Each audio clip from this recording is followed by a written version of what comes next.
Yo, I have been sitting on this one for like, it's been making me want to jump out my skin. But before we dive into it, Let's stop and appreciate your outfit. why, thank you. Thank you. I appreciate it. You know, Right? I put a lot into this. Thank you. I appreciate that. Man. All right. Why are we here, bro? Why are we here? Let's take another second to appreciate that product holder. I call them holders, shoulder holders. You know what it is, man. You This know. thing served me well. I got it in Dubai. It's a good, it was a Product good pickup. protectors. It was a Product good protectors, pickup. holders. I ain't gonna hold People you. call them man bags. It's not a bag. Yeah, facts. I'm not at Publix. Yeah. You know what I'm saying? Yeah, facts. It's a product protector. Yeah, facts. It's a stuff holder. It's a accent. Facts. Come on with it now. And you don't want to play with Come what's on in the with it, bag. man. Come on now. Stop it. You don't want the smoke. Yo, so listen, here's why we sitting here, right? Black Ops, what we want to make sure folks is doing, if you in the game, if you in business, see, being sold a dream. I've been sold a dream. You've been sold a dream. Folks have been sold a dream online for a minute. And it's not that you can't have what they selling, right? If you want $100 million a year business, you can have it. You can have whatever it is that you want. You just can't have it without certain things. And one of the big pivotal things is going to be solid operations.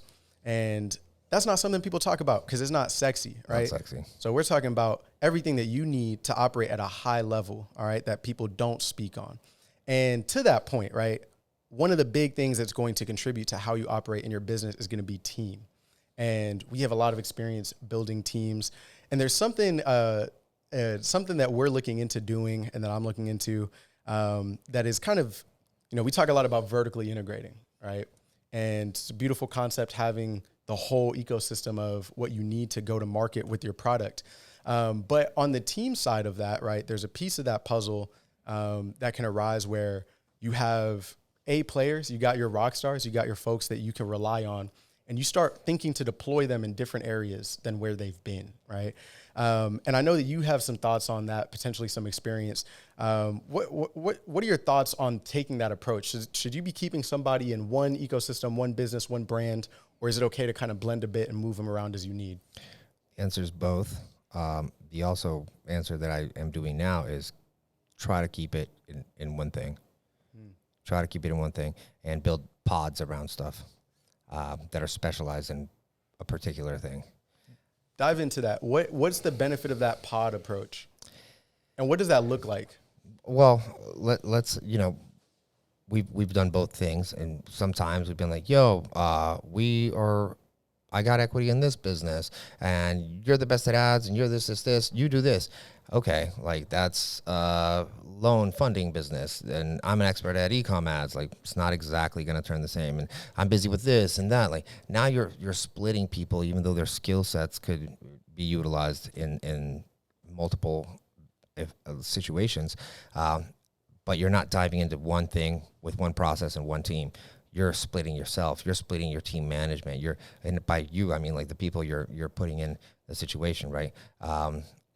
Conversely, like focusing on, hey, like Jax, right? Like Jax is running ads he owns a percentage of, he's my partner on one of our brands, two of our brands that do almost the same exact thing, and he runs that exact team that does that one thing, right? It creates an opportunity for him to build SOPs, system, processes, and leadership on the same exact thing with the same exact goals over and over again.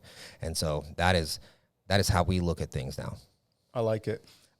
So tell me about that pod approach, right? Like how do you fragment out what the purpose and intention of a pod is? I think it depends on what you're doing, right? Because, you know, I'm going to give you my variation of it. That's not like something you do. You get the concept of it, right, and then you build it out.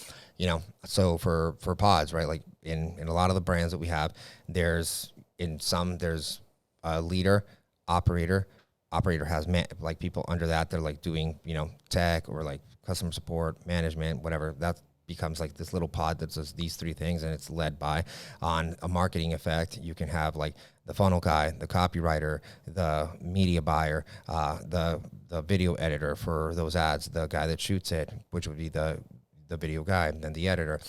In a business like video editing at like scale, then you have the guy that shoots, the guy that scripts, the guy that does the editing, the person that does the thumbnails, the person that does the social media and growth and copy inside of that. So boom, it's like micro teams. I call it like special teams more than anything, right? Like you have special teams that go, okay, cool. Like, it's like ops, like Black Ops, like we're coming in, like we do this thing very, very well, rather than like, oh, like a department is created from that, but it has like, what are you guys working on? X amount of clients or X amount of things. Okay, then boom, that takes 4 to 6 clients or maybe 1 to 2 brands we own. And then after that, like you got to build another one and another one. And it's easier. It's all about like efficiency, right? Like the reason that a lot of the brands that I have too, we have 3 agencies. Why don't you have one? Because you can look at it like a Kanban, like a lean like system. It's a production line instead of like, oh yeah, like what are you doing here and what are you doing there? Like it gets a lot sloppier, and you can make that efficient as well. There's other systems to do it, but I like to do it boom, boom, boom. Then you know what you're doing, relying on, specializing in, etc. Yeah, I love that from an operational standpoint. I'm also just curious to know: is there any part of you, or is there any motivation towards structuring agencies like that that's related to how the businesses operate as entities, as part of a portfolio versus as one giant agency?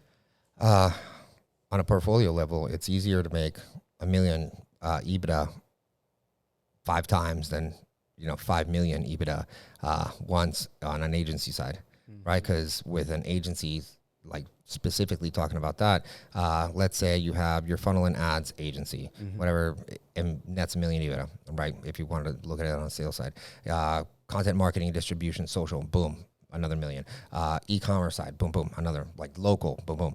And like it's more expensive, more specialized people, easier, leaner, faster process than it is to just go. Yeah. Because then you're just hiring bodies instead of like putting people into a process. Amen. I love it, man. And I've done 8 figures in a big. I had a big agency, and it was just a bunch of people. And one time I fired like 16 people at a time, and 9 people were left. No one knew the difference. Because that's how when it gets busy, you're just fucking putting bodies on things instead of like, yo, this is we need that guy to do this thing and this one, instead of like, oh, we need a guy to like offload this much stuff to, Yeah, man, that's wild. Oh, so much to dive into. But I want to pose like a particular situation to you that's in alignment with this, right? Or in alignment with this. So talking on this idea of vertical integration, right? A lot of that is going to be dependent on really rock solid infrastructure, right? And so I'm looking and kind of exploring a venture where, as a brand, right, under Black Ops, there is an opportunity for us to go after a particular market, right? There are people that we get, that we understand, and that we can help. But the way that we do that reflects the way that other brands in the marketplace will help naturally. But the infrastructure of it, as far as like fulfillment and what we can leverage in marketing and things like that, is relatively the same. So we're playing with this idea of essentially partnering with another brand. Pretty much white label. Basically, right? White label, share the fulfillment piece of it. But that's the difference that I'm envisioning as far as like white labeling is like sharing in the development of the fulfillment process and pipeline, and then sharing it to fulfill for clients. But everyone will have. Then it's almost like a division type of thing. But both brands are still separate. We just share infrastructure, but we source and manage our own team. But the team comes together to train on the infrastructure, how we fulfill for clients. What's different is really just like responsibility, right? So based on attribution from this brand, if we're serving this degree of clients and you're serving this degree of clients and I need to hire more people, that's on me. Partner, it's the same exact thing. What do you see as any potential friction, or generally like how sound is that model and approach? At scale, there's going to be, if you're going for a higher end client and the other person's going for a lower end client, you're going to have different scaling issues, right?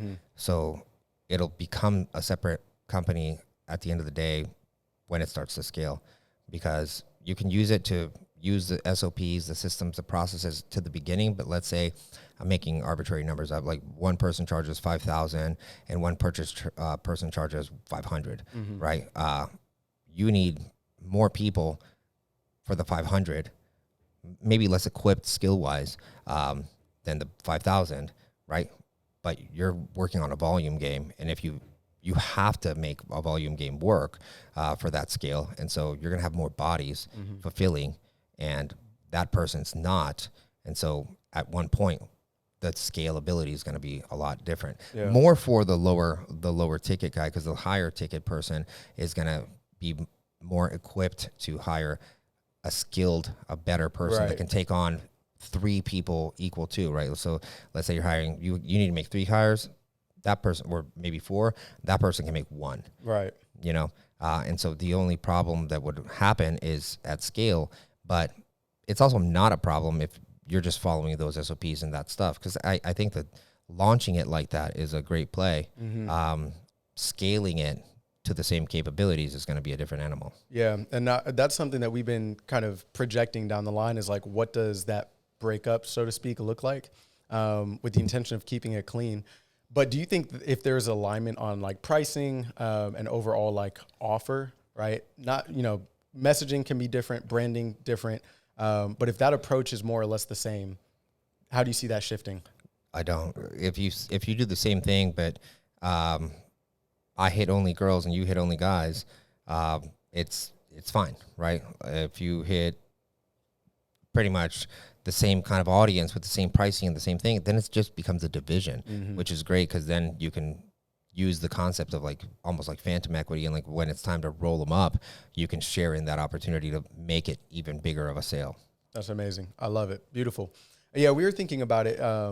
The example that I used was like 2 t-shirt companies that share a factory, and they have a different audience, like a different look maybe, but more or less process and output and target audience is like the same as far as like end user. I had 4 keto companies at one time.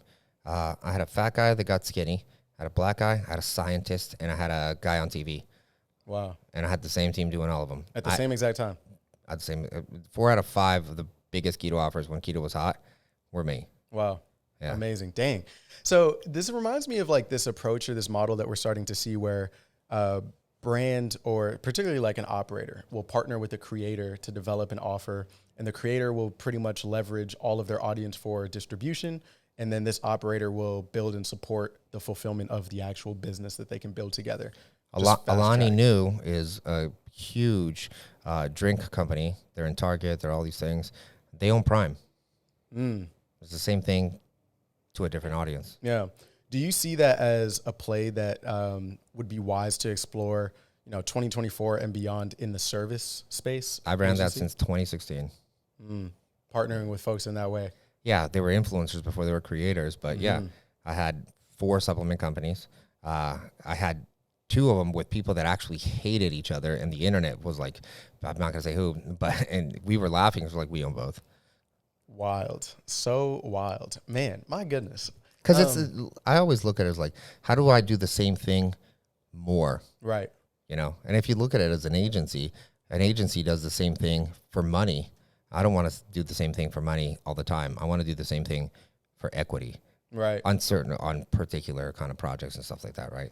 How does that approach change the way that you work? Because one thing that I'm being intentional about with this model is just having leverage as far as what fulfillment looks like. Because the biggest problem with agencies is that as every time you get a new client, you need to hire, and it just becomes a logistical nightmare. So how does that thinking shift the way that you're able to actually work with these companies? So, I mean, we have, in some stuff, we have agency clients, and then we have Tiger Teams, which is a pod. We call them Tiger Teams, but it's basically a pod, right? It's special teams pod. Like, okay, the best guy they're a pod that runs the business that we own, So you almost have it as like a home-based company, if you would, that has these teams, trains these teams, these pods, and then can deploy them to opportunities to work with brands on an equity exchange. Yeah.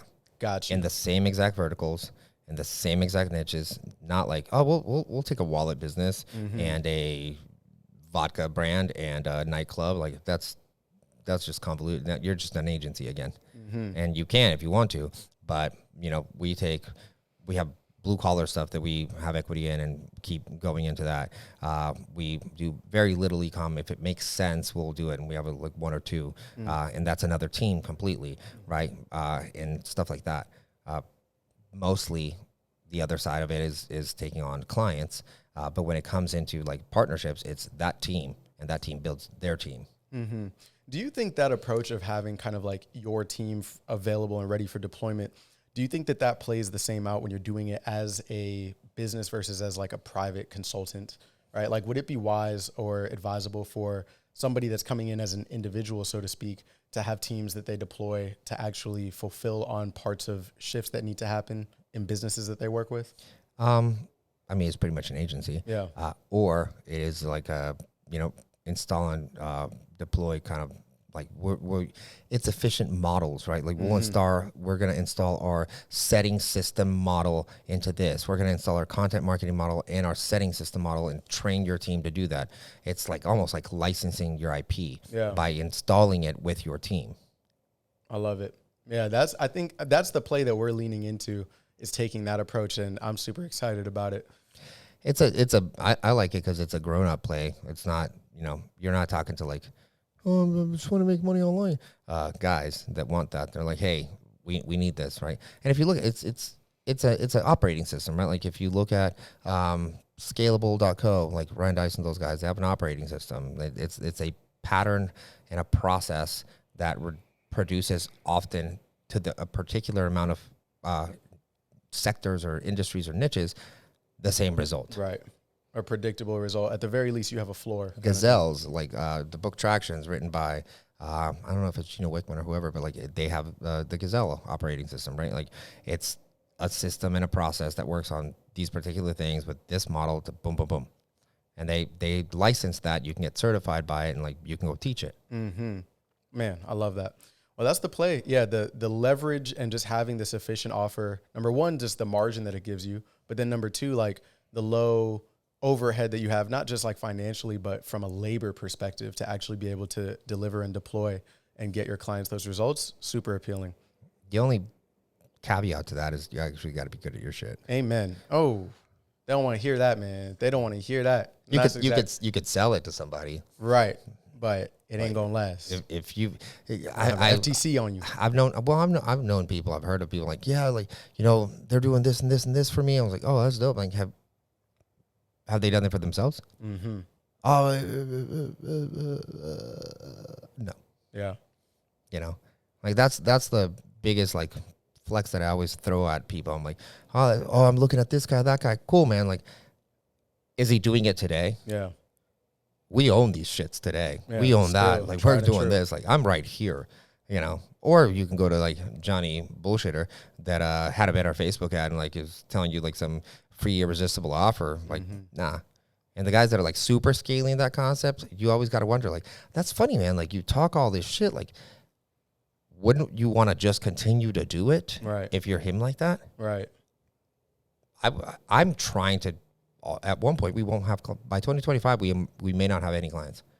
Or we may have them for like data and like supporting systems or opportunities and stuff like that. But like we have more brands we own than brands we take on. Right. And all the skill that you would. We really do this, bro. Yeah. All the skill that you would offer to an agency client, you just leverage within the brand. If you know how to do some shit so fucking well that you're coaching and teaching people this opportunity, but you're not doing it, that sounds nuts. Mm-hmm.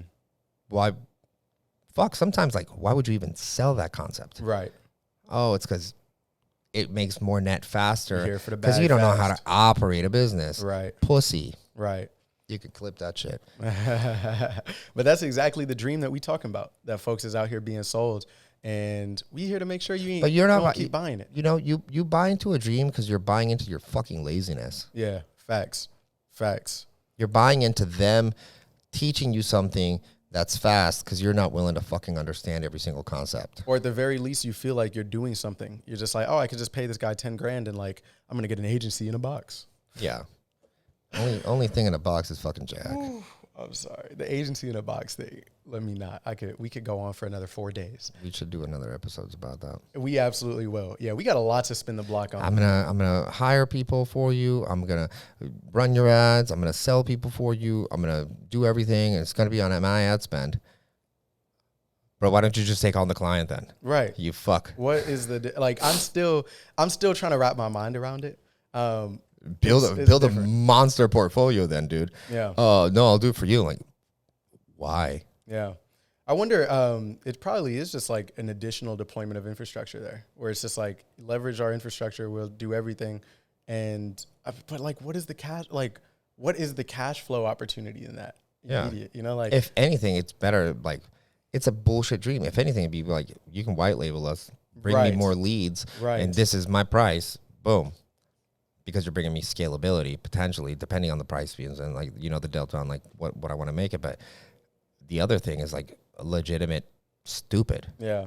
And we're seeing a lot if you can do all that, why wouldn't you do it? Right. You know, just do it more, do it bigger, do it different. It's basically saying like, I'll eat your food for you. I'll count your macros for you. I'll work out for you. Just pay me money. Just then you be great looking. Yeah. Yeah. It's a lot of like these, but that's just the sensationalization of like where offers are at right now. You're a bozo when you Shout buy out bozo Alex shit. Ramosi. Yeah, thanks for making everybody fucking make crazy. I'll clean your laundry. I'll introduce you to my wife. I'll make you dinner. I'll pay you money, and if that doesn't work out, I'll refund it. Literally.